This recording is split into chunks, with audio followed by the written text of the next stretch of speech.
खबरों के निष्पक्ष विश्लेषण के लिए सब्सक्राइब करें Janatantra TV and press the bell icon. Never miss any update. चलिए अब रुक कर लेते हैं नॉन स्टॉप खबरों पर। मध्य प्रदेश में भारतीय जनता पार्टी की सरकार का हुआ विस्तार। मध्य प्रदेश की राज्यपाल आनंदीबेन पटेल ने राजभवन में नए मंत्रियों को दिलाई शपथ।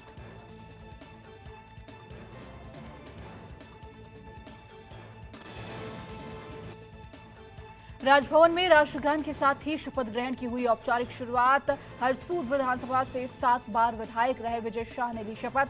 रहली विधानसभा सीट से गोपाल भार्गव ने भी ली शपथ।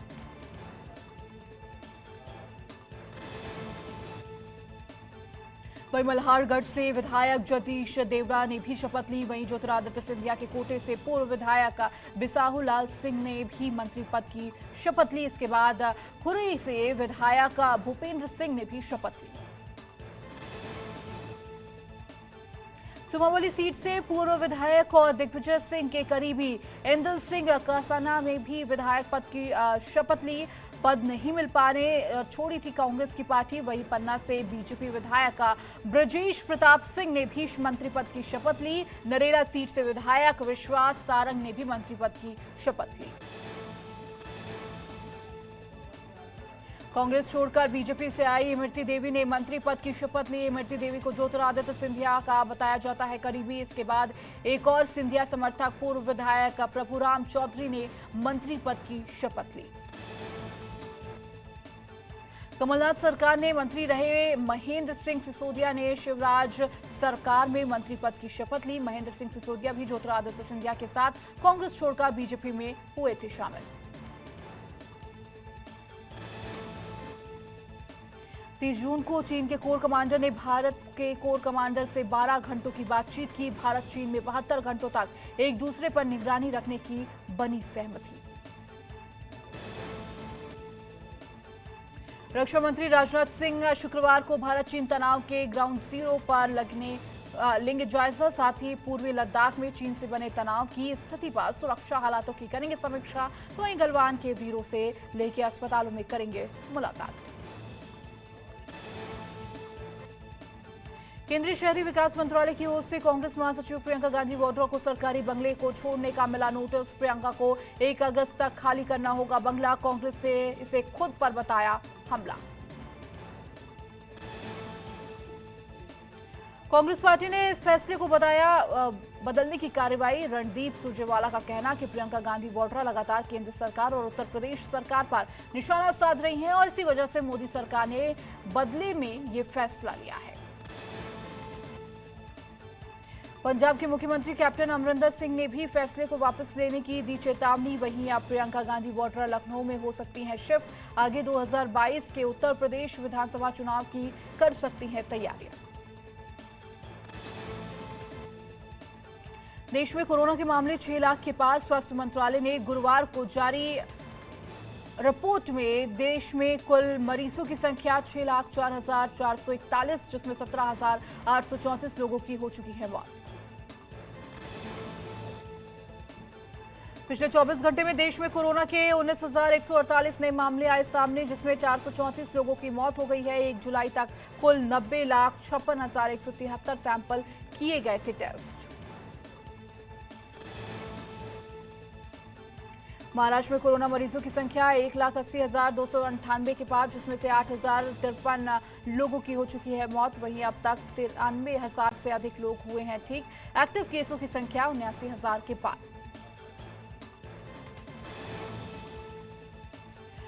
कोरोना मामले में महाराष्ट्र के बाद दूसरे नंबर पर तमिलनाडु है। कुल मरीजों का आंकड़ा 94,000 के पार है। 1,264 लोगों की मौत भी हो चुकी है। वहीं अब तक 52,000 से अधिक लोग ठीक भी हुए हैं। साथ ही एक्टिव केस की संख्या करीब 40,000 के पार है।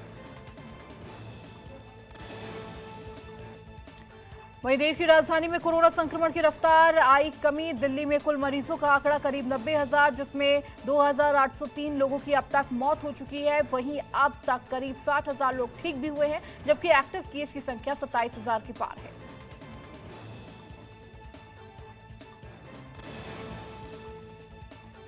गुजरात में कोरोना संक्रमण की रफ्तार थमी। कुल मरीजों की संख्या 33,232 है, जिसमें से 1,867 लोगों की मौत हो चुकी है। गुजरात में अब तक 24,000 से अधिक मरीज ठीक हुए हैं, जबकि एक्टिव केस की संख्या 7,335 है। वहीं यूपी में तेजी से कोरोना के नए मामले आए सामने। प्रदेश में कुल मरीजों की संख्या 24,000 के पार, जिसमें से 718 लोगों की हुई मौत। अब तक 16,000 से अधिक ठीक हो चुके हैं मरीज, जबकि एक्टिव केस की संख्या 6,709 के पार। अयोध्या में राम मंदिर निर्माण को लेकर संतों ने प्रधानमंत्री को लिखा पत्र में संतों ने पीएम को अयोध्या मंदिर निर्माण कार्य शुरू करने का किया अनुरोध। कहा पीएम आकर मंदिर का निर्माण कार्य शुरू करें। पीएम को लिखे खत में संतों ने भीड़ न होने की ली जिम्मेदारी। कहा 6 जुलाई को सावन का महीना शुरू हो रहा है, ये महीना अच्छा होता है, राम मंदिर बनना इसी महीने में शुरू हो जाए तो बहुत अच्छा रहेगा।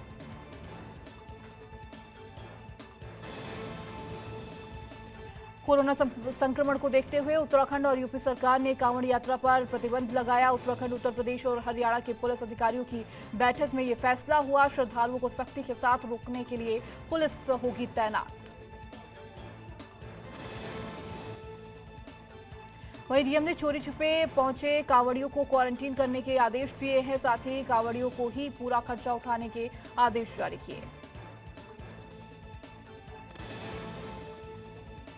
केंद्र सरकार निजी क्षेत्र की भागीदारी में यात्री ट्रेनों के संचालन की बना रही है योजना। रेल मंत्रालय की निजी क्षेत्र की कंपनियों से यात्री ट्रेनों के संचालन के लिए मांगा रिक्वेस्ट फॉर क्वालिफिकेशन। वहीं देश भर के रेलवे नेटवर्क को 12 क्लस्टर में बांटा।